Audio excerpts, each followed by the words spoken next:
While I'd hate to disagree with a fine class research fellow hailing from Oxford University, prominent New Testament scholar N.T. Wright articulated the importance of the empty tomb in this way. Neither the empty tomb by itself nor the appearances by themselves could have generated the early Christian belief. The empty tomb alone would be a puzzle and a tragedy. Sightings of Jesus by themselves would have been classified as visions or hallucinations, which were well enough known in the ancient world. To give you all some background, my man Gary the Abermaster has been compiling scholarly publications in English, French, and German since the days of Rudolf Bultmann, and while it is true back then that saying that Jesus' tomb was empty in a respectable classics/history department in an institution of higher education would give you the countenance of disdain by your academic peers, today it is advanced as the majority view by most practicing scholars of the historical critical method, regardless of their religious affiliation. Atheists and agnostics are increasingly having to give an account for the empty tomb. However, there still exists about a fourth of respectable scholars who would be proponents of a redactional view that Jesus was thrown into a common pit. You see, back in 2018, when I became something of a re-evangelical, I held to a non-standard belief that it could not be established that a tomb for the Passion narrative had been emptied. I heard the argument that we had more evidence that Jesus was probably buried in a common grave like other crucified victims, only to be unidentifiable later. However, after coming across some unique articulations, interesting interpretations, and even novel personal discoveries, I've come to the sober and critical, yet confident and assured assessment that the empty tomb can be critically ascertained as historically sound, with opposing views as either unlikely or baseless. To be sure, I don't have much of a vested interest in this. As we will see later on, really this is just an icing on the cake to an argument I must admit has changed my mind to confess embarrassingly a more conservative and traditional viewpoint. Though I'm not anymore, I was somewhat emotionally salty for having the evidence lead to Christianity, the worldview responsible for my greatest triumphs and my deepest scars. If I was in it for pride, I would be spending my time elsewhere. But I had to follow the truth, no matter how ununique it may seem to be. But I guess this is what I get for spending hours on end working out, or should I say, more accurately, walking in the middle of the night, listening to podcasts of Dale C. Allison and his endeavors with Derek from MythVision. Shout out to Dr. Allison's new book on the resurrection, by the way. In that book, he goes through all the arguments assessing the historical weight of Jesus' resurrection on both sides, where I'll be condensing most of this information regarding the empty tomb. Full disclaimer, please see the first part to my Mount Olympus Resurrection series to understand how to assess history. I try to be as succinct as possible to keep this all easier to follow, but also as comprehensive as possible. The approach I adopt nowadays is that even if I believe the truth, what might convince me may not necessarily be for the best reasons. Therefore, it's better to continue the discussion than put forth my best case possible. But in any case, let's get to it. I don't care that you're a Christian. I don't care what the Bible says. Like, I feel like it's a clown show, like sitting here trying to decipher what your little mythical book has to say about these very real political issues. One charge that this online skeptic gives is that we consistently appeal to an event for the Bible tells me so. With all due respect to apologia, that is quite an ignorant assessment. More like for the evidence tells me so. People like Apologia say that the Bible is religious propaganda meant to retell folk tales to instill moral lessons. But what if I told you that the Bible as a term is already problematic? The Bible is more accurately described as a voluminous compilation of books written through different authors, times, cultures, milieus, and genres. Up to the centuries leading to Christendom's domination, the concept of canonization wasn't even a thing for Jews until they started debating with Christians over proof texts that prove or disprove the messianic title of Jesus. But in order to cite prophecies of a Messiah hundreds of years before, they needed to agree upon the particular scriptures they considered to be either authentic or even divinely inspired. They needed a measuring stick, a canon. It wasn't until much later at the Council of Rome that the canon was fixed, and then did the church give these books the Bible slap sticker. But it's disingenuous to say that these authors had the intent of writing Holy Scripture. No, some guy in his attic didn't compose the entirety of the Gospel of Mark. So while I wholeheartedly understand that it can be frustrating to take biblical inerrantness seriously in discussion, the idea that a text is completely guilty until proven innocent is no better than the fundamentalist. In short, we have to assess these books for what they individually come across as. What is that, you may ask? As you may or may not know, our two reliable strains of Christian traditions for the resurrection and subsequently the empty tomb can be roughly categorized into two different genres, Gospels and Epistles. It is widely accepted among scholarship that the four canonical Gospels, with more emphasis on the synoptics, are grounded on Greco-Roman biographical characteristics that indicate they conveyed the historicity of the events they describe. That's not to say there wasn't some Homeric flavoring in the way we interpret, say, the sun going dark as an apocalyptic sign of God's judgment, so that you may believe, or even outright legend or contradiction for that matter.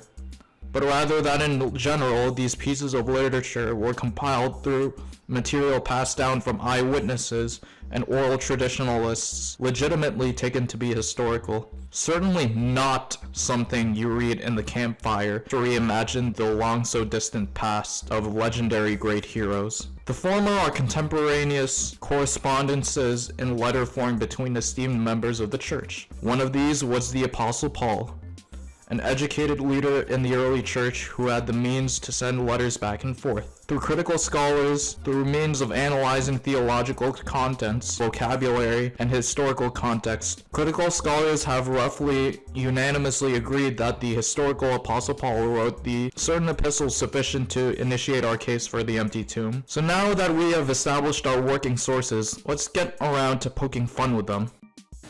Yeah, and Paul, I'm saying that Paul could easily have imagined that Jesus' tomb, if Jesus had a tomb, so he never talks about the tomb. I don't personally believe we have any evidence that there ever was a tomb of Jesus. I think it would be counterintuitive for the Romans to, I don't go with Dominic Hassan on a lot of things, but I think it would be odd for the Romans to allow the straggling followers or a guy who had just been crucified for imperial pretensions and to allow him to take his body and give him an honorable burial. According to skeptics in the camp of Ehrman, John Shelby Spong, and John Dominic Crossan, Jesus alongside other crucified victims were unceremoniously dumped into a common grave. Pilate had no respect for Jewish burial sensitivities. With an inability to find the corpse in the present and a fabricated empty tomb legend in the future, there was no challenging the Christophanies. At a cursory glance, this theory is backed by the following observations. As a general rule, crucifixion victims were left on their stakes to rot and be fed to dogs later on.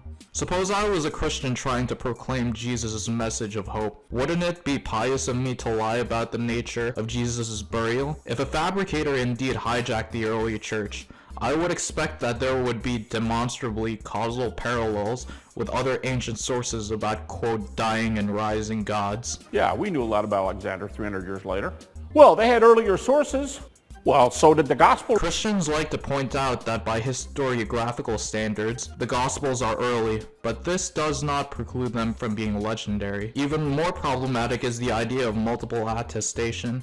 In the prologue to Luke's Gospel, we get a glimpse to the nature of how these sources were being compiled. Without having to first see the relationships between the synoptics, we can already see that one gospel is not a single strand of tradition, but the compilation of several sources.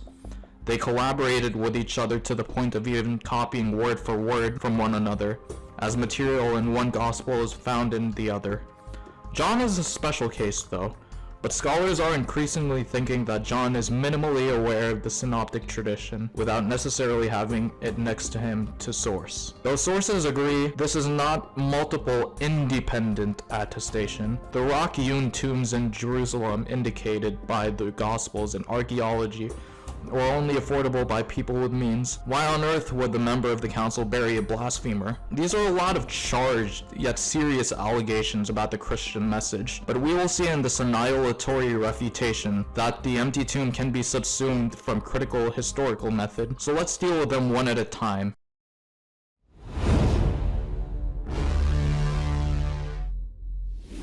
First, let's assess the evidence from the ground up. Is this even possible? What do our earliest sources say about the handling of crucified victims? There's no doubt, by and large, the trend was to leave the corpses up on the cross to rot. But this was a generality depending on the region of the empire you were in, and not a fixed rule of imperial homogeneity.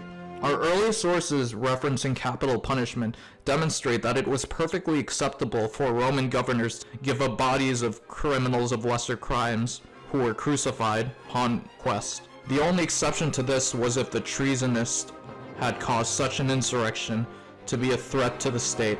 But of course, everything we know about the historical Jesus shows that he certainly did not inspire a political rebellion. He was a meek Jewish preacher who taught submission to authorities. Give unto Caesar what is Caesar's, and give unto God what is God's. There are literally no traces of the Jesus movement that indicated the earliest followers were political insurrectionists. None at all. As a matter of fact, Judea had buried its crucifixion victims prior to sunset, in observance of Old Testament law. The idea of that time was that if the body was around to rot, its unholiness would defile the land. Thus, Josephus writes in Jewish War, Book 4, that prior to recent incursions between the Jews and Rome, quote, the Jews used to take so much care of the burial of men, that they took down those who were condemned and crucified, and buried them before the going down of the sun, unquote. Saying that this was merely an exceptional case does not do this passage justice, as being denied consistently only to be allowed proper burial sometimes does not coincide with so much care, nor does it offer sufficient contrast to outright prohibiting permission to bury the crucified altogether. In fact, despite our lack of archaeological digs of crucified victims in general, we have absolute proof that this Judean procedure was consistent enough to show up in our archaeological record. And it was found in an ossuary. It's pre-70. If you go to the Israel Museum in Jerusalem, you can see it. It's in a glass case. Wow. And we know that this guy was crucified. They hammered his a nail into his ankles to hold them together, and it went into a knot. And when it was time to take him down, they couldn't get the nail out. So they just cut the wood, and the wood's still there with the nail in it and the ankles. But the point is, this guy was crucified and he was buried, and this is pre-70. So here we have archaeological evidence. Yehohanan is the name of a man whose ossuary was found by building contractors in 1968. A nail was driven into his ankle, and a piece of wood is preserved in the ossuary still nailed to the ankle. Both the initial observations of Hass and the reappraisal by Zaius and Secellus recognized that some form of crucifixion had taken place with Yehohanan. This is the scholarly consensus. Bear in mind that this was a Jewish ossuary, uncovered, that had to have been prior to the destruction of the Second Temple. Right. And where did someone say that crucified victims never or rarely received proper burials? I wasn't joking when I said this was an annihilatory refutation.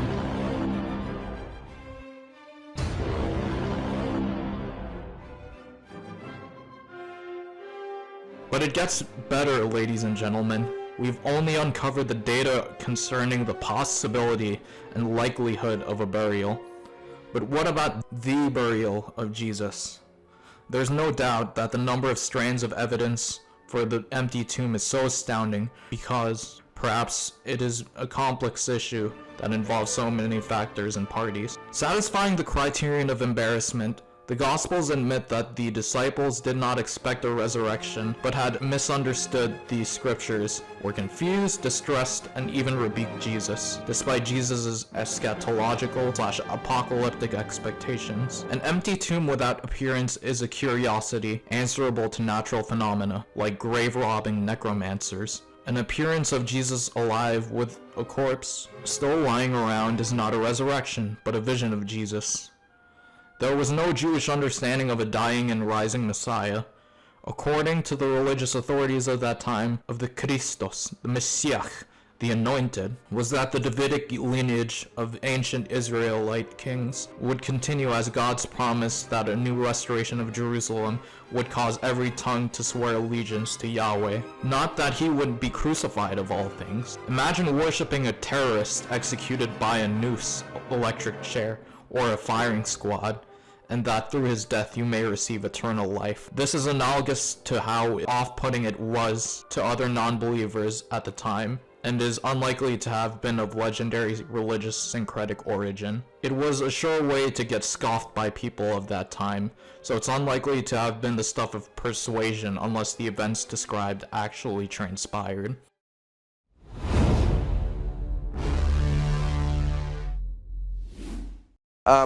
Does it ever bother you that the story of a man who was born of a virgin, was resurrected, your bio was something that was going around the Mediterranean for at least 1,000 years? Complete bull. There are only two scholars on the planet, Richard Carrier and Robert Price, who still parade this view. But you don't see them on the tenure for faculty position or research fellow for any accredited university, college, or theological seminary. What kind of dirty individual this is? You are a dirty individual, sickening human being. I promise you he can't, because I've checked it and seen it myself. He cannot read. Go ahead, because you know I'm going to correct you. Boy, you know I'm going to correct you, boy. The people that are seeing your humiliation and demise right here and right now. You know you're going to get corrected, boy. You know that I'm going to know it from memory and you're going to get humiliated, boy. Okay. It's one thing to be ignorant and genuinely make a mistake. It's another to do half-baked research and pass it off as a profound slam down of the world's largest religion. It's a baseless assertion without any historical support and is literally more cancerous than flat earth. We've got Krishna, who was in India 1,000 years before Christ. Krishna was a carpenter. Nope. Krishna's adoptive father was a carpenter, while he wasn't. Born of a virgin. You mean incarnated? Although there's nothing in Hindu scriptures like the Bhagavad Gita to support that. Baptized in a river. Baptism is purely Second Temple Judaism phenomenon. Are you saying that was written in history? That was written down in history, is what you're saying? Absolutely. There's the Persian god Mithra, 600 years before Christ. Born December 25th. Dubious. Many scholars posit that the proponents of Sol Invictus, the supposed Christmas equivalent for Mithras, actually were the ones who moved that date to Christmas to rival the dominant Christianity in this point in time. Whereas Christians feasting for Christ's birth, according to John Chrysostom, was a long-standing tradition. By the way, it's even likely that copying Christianity is how we got Sheridan. Next. Perform miracles. A lot of figures in antiquity did / witness miracles. Were they all collaborating? No. In any case, the witnesses to our miracle, the resurrection, is based on historical facts. Our miracle is the real one. Next. Resurrected on the third day. Third day resurrection? Get your facts straight and get out of the 19th century, boy. Vredenberg's mythology and religion has been debunked for a long time. Don't tell me Mithras was resurrected if the tradition doesn't even say he died. Yes, Tertullian comments on Mithraic believers reenacting resurrection scenes, whatever that means.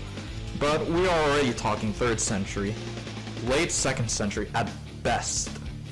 We know the New Testament was written way before. Known as the Lamb, Where are you getting this? Seriously, someone please show me. the way, the truth, the light. The way, the truth, and the light. Putting words into Mithraism. Overgeneralizations don't warrant your implication that they borrowed the specific wording of the phrase. I see you, Mar. Come on, don't play dumb with me. the Savior Messiah? Now this one I think I'll say there's fair skin in the game. I'm not an expert on early Zoroastrianism or Old Testament, but it seems as though there was some religious syncretism in their messianic doctrines that crept into Judaism. But it's official Judaism at that point, is it not? It's not borrowing from Zoroastrianism, but what became Judaism at this point in time. Now to assert that the development of the religious discourse somehow negates the conclusion because of the originators is simply a non sequitur, aka the genetic fallacy. But the most damning critique of all that has left all accredited scholars unpersuaded is the issue of establishing causality. Just because you can draw a parallel doesn't mean that you can establish causality. If 5 students get an A on the test, it doesn't mean they copied each other. In any case, while it is true hyperbole and exaggeration had motivated the genuine legendary development of gospel details, they are absolutely not entire accounts of fiction. While I need to take a break from this rabbit trail, if I ought to finish this video in 2 days, I'm not alone in saying that the Christ myth theory has been refuted, disproven, debunked. Maybe I'll make a separate video on mythicism. But as it stands, there's no one on the planet who holds to it.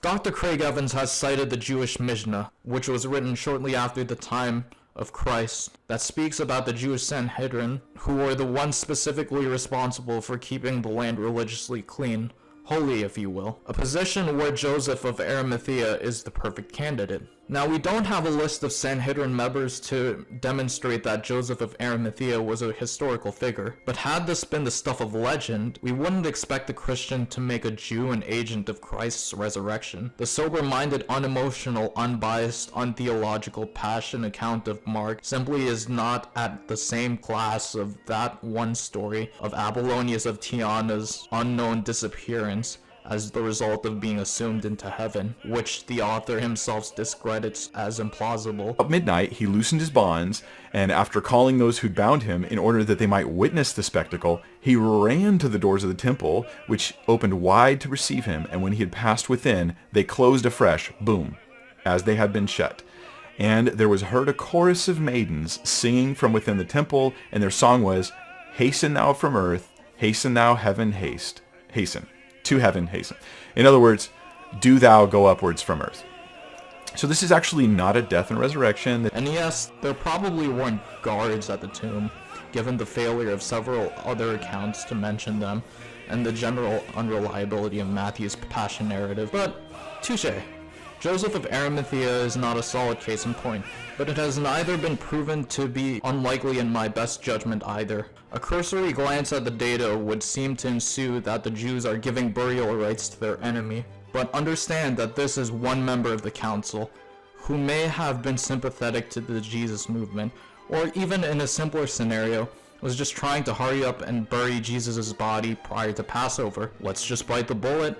Hurry and get over with the burying of this criminal and quarantine his unholiness into this new rock-hewn tomb I have. Let's just enjoy this Passover and forget this messianic pretender, they would have thought. Thus, under this framework, it is easier to imagine that as corrupt, legalistic, and traditionalistic the first century Jewish temple cult was, at least one sympathetic Jewish council member would have offered his garden as the place to lay Jesus' body. These were the same types of zealots who would freak out over pagan images in their houses of worship or paying taxes to Caesar. But let us consider the following, that Joseph of Arimathea was in fact responsible for Jesus' burial. As David Catchpole points out, if Jesus was buried in a common grave, the name Joseph of Arimathea is unlikely to have been an esteemed name to remember in Christian narratives. Or consider that Pontius Pilate takes down the body. If he wanted to humiliate the body further, he would simply leave it on the cross. Apologia counters by saying that if the Sanhedrin would have consistently buried the crucified, if it was their job to, then they wouldn't bother asking. But this is an unwarranted oversimplification. Unlike how the Gospels portray Pilate, everything we know about him and other historical sources portray a ruthless figure who, although cared for Jewish sensitivities as they benefited him, also took every opportunity to maintain Rome's dominance. What am I saying? It was the custom for them to ask Pilate's permission, but Joseph needed to muster up the courage given the edgy character of Pilate. It is through these undesigned coincidences that lay credence that the events portrayed played out as described. It's therefore perfectly conceivable, a perfect coherent match into the paradigm when you think about it, that Christians would report a member of the Sanhedrin burying Jesus.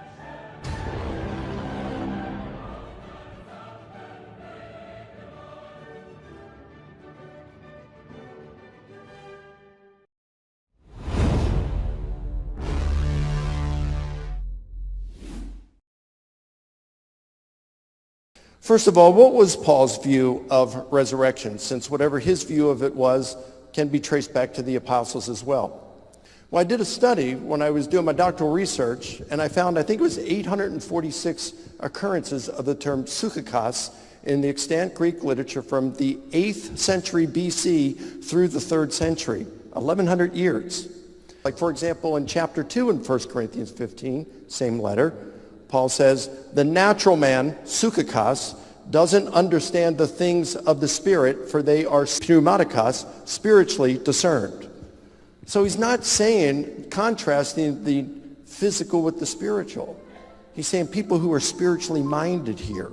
Well, number one, Paul had some other terms he could have used if he was trying to compare physical with spiritual. He could have used sarkikos, which means physical, fleshly. Okay? But he doesn't use that. And he had already used those two terms in 1 Corinthians 9, just a few chapters earlier. So he already had those and used them in this sense. The importance of the Apostle Paul is the credence to which we can assess early Christianity. Scholars put heavy weight on the Apostle Paul because the genre of literature doesn't invoke any appeal to exaggeration, but merely Paul addressing his contemporaries and issues in the church regarding certain moral issues, aka epistles. I established the early dates of the doctrines found in the Charismatic Confession of 1 Corinthians 15 in my earlier videos, but in the contents of that creedal formula in 1 Corinthians 15, Paul implies an empty grave. It's a stretch of the imagination to say Paul used the terms resurrection and burial and not envision an empty grave. For one, the Liddell Scott Greek lexicon that is standardized for scholars across the board note that the word for he was buried, thapto, according to the LSJ, is honor with funeral rites, especially by burial, not rotting on a cross.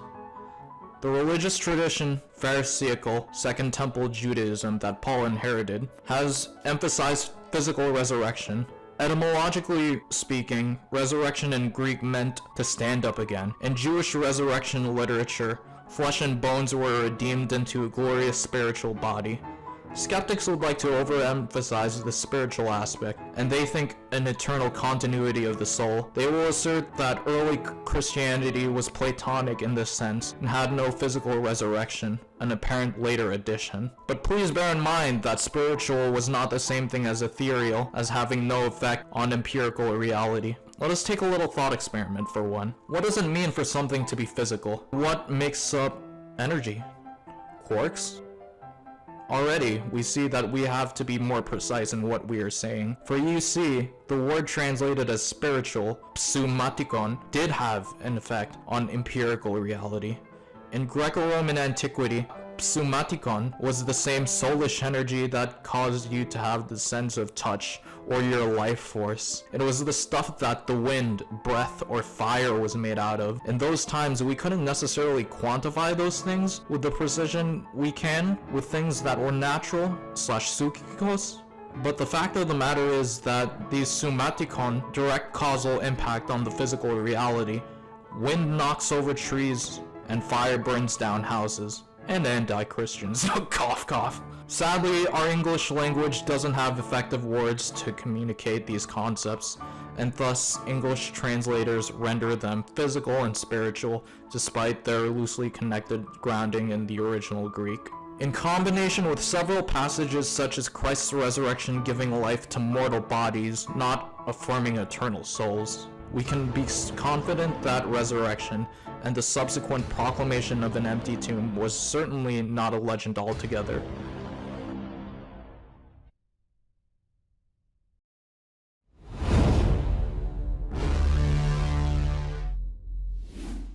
Jerusalem, this is where they preached the message that Jesus rose from the dead. Bad mistake if he wasn't raised from the dead. And bad mistake if the tomb weren't empty. Somebody could go and check that tomb out. I don't care if they could identify the person or not. The message of the New Testament is not, we found a body in the tomb, but don't worry, it wasn't Jesus. That's not the message. The message is empty tomb. Tomb was empty. Go there yourself, the stones rolled away. If an afternoon's walk can disprove you. Yeah. It's one thing to say Horus, a figure who lived thousands of years ago with no contemporaneous historical record, was chopped into pieces and assembled in the underworld. It's another thing to say to a first century Palestinian that Jesus was resurrected and the tomb next door lies empty, and the Jewish leaders knew this and couldn't falsify the claim, despite having every possibility to do so had it been false. But why wasn't the tomb venerated? Why didn't the Holy Sepulchre only begin its quest 300 years after the events had transpired? Who's to say it wasn't destroyed during the leveling of Jerusalem in 70 of the Common Era? Who's to say Christians would have focused their doctrines on such relics? And by the way, early Christianity was not relic-based. The power of Jesus has exited the tomb and indwells in each believer through the Holy Spirit. Who's to say that the earliest Christians would have been allowed to venerate their Lord, who was declared a blasphemous enemy of God? Too many reasonable explanations render the objection that they somehow didn't know where the tomb was without charge. Even the vehement Jewish opponents of Christianity who were around during those Passovers admitted that the tomb was empty in their narration of the account. Otherwise, as Paul Athos rightly points out, the body of Jesus would have been presented to the people to settle the debate once and for all. We know the body would have been recognizable in this climate and setting given the allowance that Jews allowed for bodies to be positively identified in court. That's a very generous argument against the decayed body beyond recognition argument, considering Jesus' body was embalmed within the first couple of hours, alone in the cave, and had he not been alone, would have been at the very least separate from non-criminals. Claiming that the Jesus movement was so insignificant to not be bothered with is far from satisfactory. I mean, the poor chap was crucified, for heaven's sake, so they clearly saw his falling as a threat. And so we have the echoes of Jewish leaders eventually letting the Christians be, letting God decide the fate of the two factions.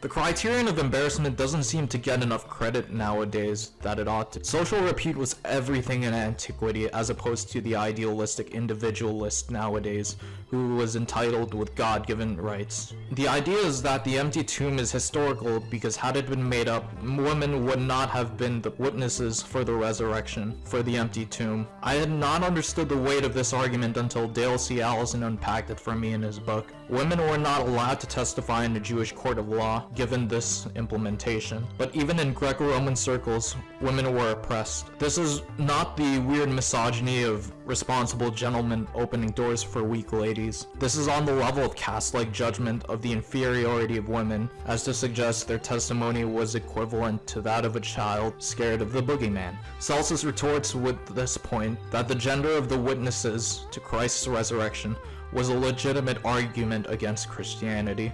Even the liberal New Testament scholarship of the Jesus Seminar, surely pioneered by non-Christians by our standards, puts the unwritten testimony of the women in the 1 Corinthians 15 creed as something needed to be added for historicity reference. Jesus himself disregarded social expectations of his day to do what was right, and that was to reach out to the disenfranchised and forgotten, the lepers, the sinners, and women.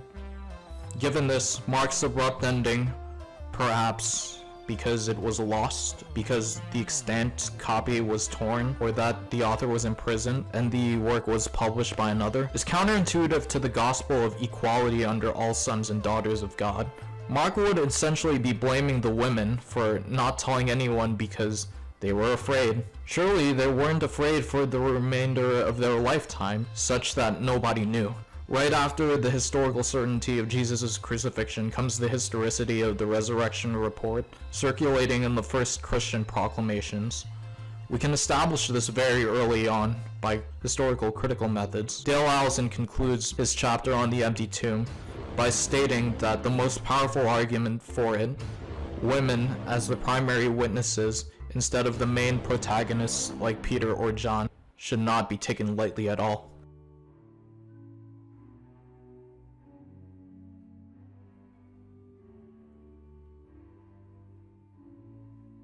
As I conclude this presentation, I must say that in my best judgment, it is through this cumulative case of pieces of evidence that I say that I gave a scholarly annihilatory refutation of some populist opinions being circulated out there, from establishing the burial crucifixion victims, to debunking Christ mythicism, to affirming the Pre-Markan passion narrative, to citing the early Christian proclamation referenced in the epistles, to articulating the Jerusalem factor of the resurrection empty tomb, to appreciating the testimony of ancient women. The empty tomb deserves far more consideration as a candidate for a strong historical likelihood. I've gotta say, I've come a long way when it comes to investigating early Christianity, from a fundamentalist preaching wannabe to an edgy, heartbroken, hardcore atheist, to something of a liberal Christian. The journey is a long and perilous one, but there's amazing beauty in knowing that what you do is ultimately meaningful, that your pursuits are noble, equitable, and just, to the point that they are the foundation of all hope and a standard for all objective morals. It's interesting how moving from one state to the other and binge watching one really niche side of the internet can lead you down an extremely meaningful path. And I can promise you that though I did not develop the necessary social skills to integrate properly into society, it was all worth the cost. I wasn't always a Christian. I stopped believing for 2 years, a long time ago. But I came back. In spite of my extreme rationalism, I came to the conclusion 2 years ago that Christianity at its essence is the truth.